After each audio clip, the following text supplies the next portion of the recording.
It's it's probably fit that there's no ending.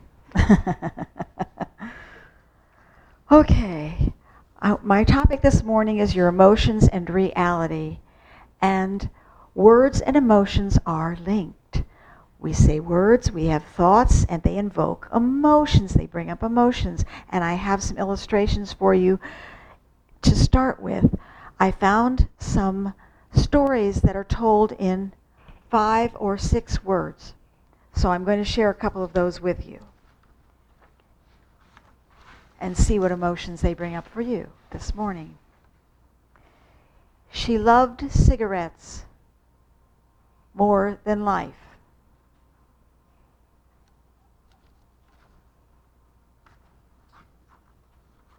Pregnancy test positive.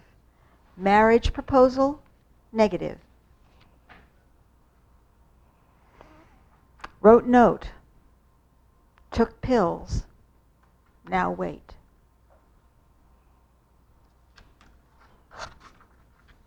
Sandcastle for sale. Limited time offer. First date. Awkward smiles. Rewarding kiss. And lastly, one food fight. Used canned vegetables.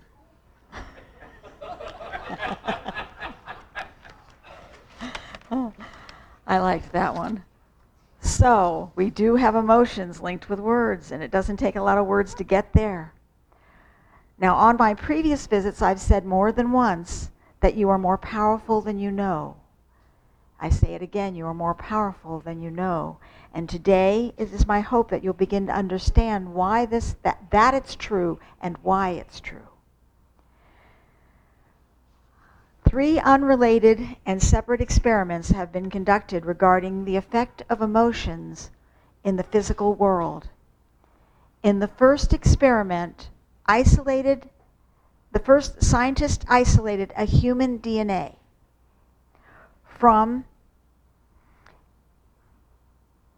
in a sealed container that was placed near the person they took it from. Then the researchers gave the subject emotional stimulus to elicit different emotions from the person. Surprisingly, the sealed DNA responded at the very same time as the person to the emotions.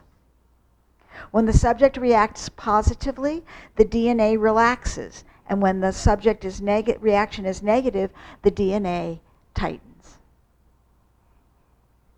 Now, in the second experiment, scientists isolated leukocytes, or white blood cells, from the test subjects in order to measure the electrical charges as the subject were given emotional stimulus. The same thing happened. The leukocyte experiences the same peaks and valleys as the donor's emotions at exactly the same time. So the scientists wanted to see if distance had any effect on the DNA, making the connection to its source.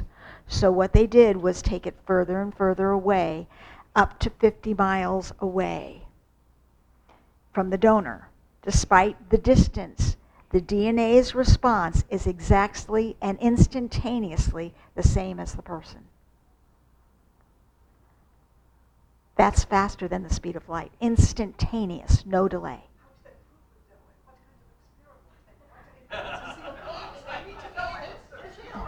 They're doing emotional stimulus and watching it tighten and loosen accordingly, like it would in the body. Okay. Look it up online. There's a lot of information. So, these 2 experiments certainly demonstrate the influence of the power of our emotions on our bodies. Our emotions are felt throughout our bodies, and our bodies react on every single level to these emotions, down to the DNA. Negative emotions negatively, and positive emotions positively. I guess I'm glad I'm an optimist. So, the first thing that I recommend to you is something that Wayne Dyer wrote. He says, spend some time every day in awe. in total complete awe. Be thankful for your hands, your invisible, incomprehensible mind. Treat all of life with reverence and awe and know that it is working purposefully. A few minutes a day in total awe will contribute to your spiritual awakening faster than any metaphysics course. And I go on to say, I want to tell you a little bit about what I believe and how it relates to this. But I want to start with something that the founder of religious science wrote, Ernest Holmes. He wrote, "You have a friend, capital F, friend, within you who is closer than your shadow. This friend anticipates your every desire, knows your every need, and governs your every act. This friend is the God within your own soul, the animating presence projecting your personality, which is a unique individualization of the living spirit." What I believe is that we both have, and this is a very spiritual idea, what I'm about to say. We both have an objective conscious mind, the directive thinking, analyzing part of us, and a subjective or subconscious mind where deep-seated beliefs live, the realm of feelings and emotions, and where the power of creativity lies. We hatch concepts and ideas with our rational mind, and when our feelings are aroused to accompany them, our ideas become powerful. That's what I believe. I've come to believe it because I've seen proof of it, but you can try it out for yourselves. Out of the subconscious comes our emotions. The conscious life is intellectual. The two together form our consciousness. Consciousness, our awareness, our paradigms. Because we are endowed with our self-reflective and volitional abilities, we get to choose. We are co-creative with the power that created the universe by whatever name you want to call it. We are co-creative with the power of the universe. I believe that strongly. What we believe about life is our experience. I want you to think about that and watch your life. Let's consider the spiritual ramification of this rationally. I believe it's obvious to me that God is not a person or an entity. That would limit God to time and space constraints, which is nonsensical. I don't believe in a Santa Claus in the sky type God. I believe in something a lot larger and a lot more pervasive. It makes a great deal more sense that God is a universal essence, that having created all that exists, it must permeate and reside in all of creation. That's what makes sense to me. I believe that we exist to enable this eternal and infinite spirit to know itself and discover itself through our awareness. I want to repeat that. I believe we exist to enable this eternal and infinite spirit to know itself as us and as our awareness, and to discover itself through our awareness. This is deep and heavy stuff to digest. I only ask that you consider and ponder it. You are more powerful than you know.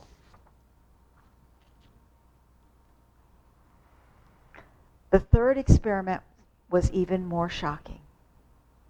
Scientists placed human DNA into a vacuum of light photons that were behaving randomly, which is what light photons do. They behave randomly. They just bounce around.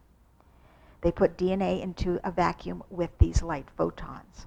However, when the human DNA was inserted, the photons stopped acting randomly and followed the geometry of the DNA precisely. In layman's term, the physical DNA had an effect to the non-physical light photons. What's more surprising is that when the scientists removed the DNA, the photons still stayed in that same order, that same organization of the DNA. I will repeat this. They put DNA in with light photons in a sealed container, in a vacuum. Vacuum, that means no air, nothing. The photons, which act randomly normally, stopped acting randomly and conformed to the geometry of the DNA in the spiral. They removed the DNA. The photons remained in the same geometric pattern they had adopted from the DNA. What this tells us is that whatever a person feels can manifest in the physical world. Da-da-da-da-da-da-da. If a person thinks he or she will get sick, then it can become a reality. If he feels lucky, then he'll be lucky in the physical realm. It's about feelings. It's about feelings. How we feel really does reflect back to us in a lot of ways. Our emotions are the key to our experience and influence greatly what we attract and what happens to us. What do we do with this information? What do we do? How do we step into that power I'm talking about?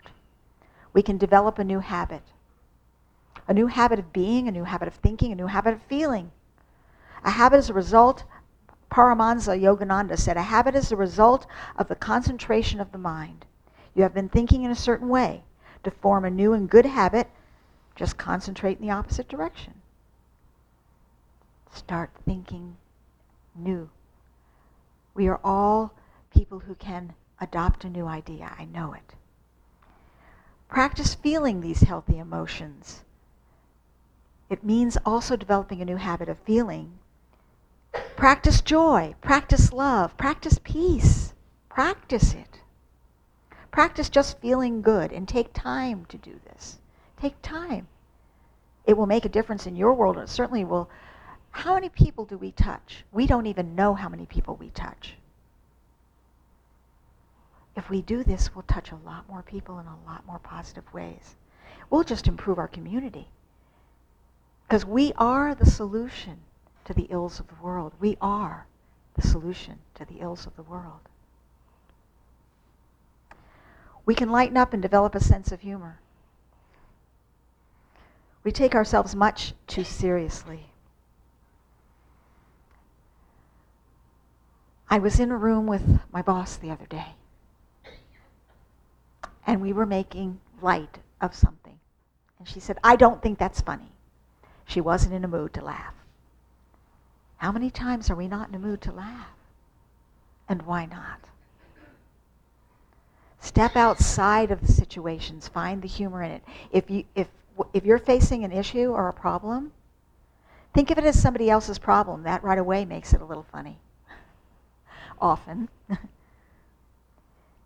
We can redefine ourselves.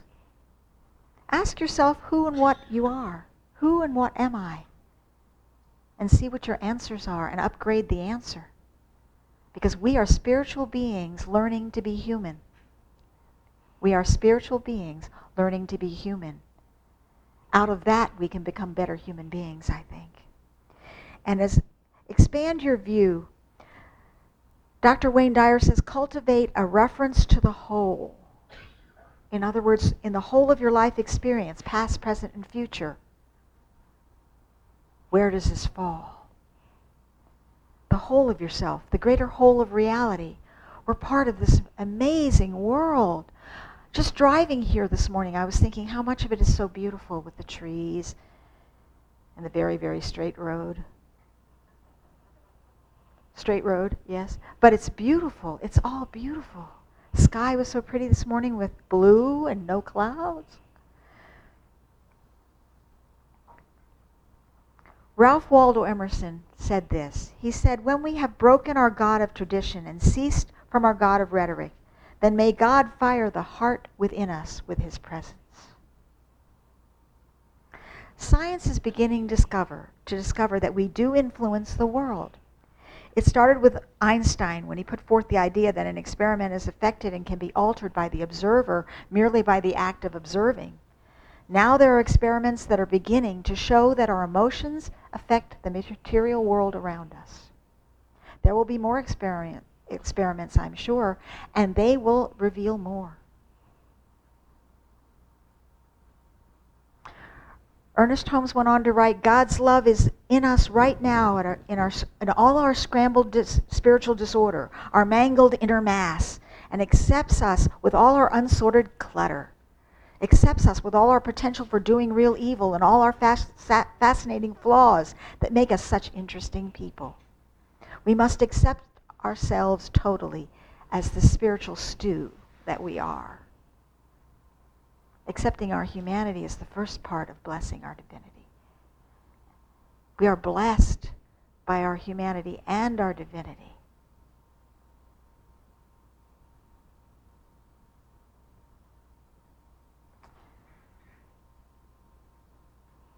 We can start by accepting ourselves and treating ourselves kindly, by loving ourselves unconditionally, and by forgiving ourselves completely. There's your homework. You will treat others better and love them more as a result. Our words are important. Our feelings are important. We are each very, very important. We touch other people. We are important or we wouldn't be here. And we are more powerful than we know. And I'm reminded of the Eastern saying, I think it's Hindu, that I love so much. Be careful of your words. Be careful of your thoughts, for they become words. Be careful of your words, for they become feelings. Be careful of your words and feelings, for they become actions. Be careful of your actions, for they become habits. Be careful of your habits, for they become your character. And be careful of your character, for it becomes your destiny. That is so true. We are important. If we cave in to the negativity around us, and by the way, there was another crime that happened this week that didn't involve guns, but it was equally horrific. And it was in Chicago. There was a serial stabber who went to several places. He ended up killing about 4, 5, or 6 people and injuring a number of others with a machete knife. It doesn't matter if we don't conquer the anger and the hostility and the feeling of separation that causes these things to occur. Someone will find a way for them to occur, I guarantee you. That's what the cause is. We can begin with ourselves. We can begin to lift ourselves up to a place of pure love, of random kindness, and knowing our power through our thoughts and emotions. What emotions do you want to feel? Peace, love, joy, contentment? Choose these. As the Bible says, think on these things. Put whatever promotes these feelings in your world and work to eliminate whatever's unlike those qualities and feelings. Surround yourself with people who invoke those feelings in you. Indulge yourself in activities that promote these feelings in you. Think and meditate on those feelings. Watch television and read books that invoke these feelings. Dwell on the things that you want to experience. You will not only help yourself, but we will help the world. It does start with thoughts, but it becomes your reality when the thought becomes infused and saturated with feeling and emotion. We are all magnificent, creative, spiritual beings. Let's start on a new emotional path today. Let it be done. And so it is.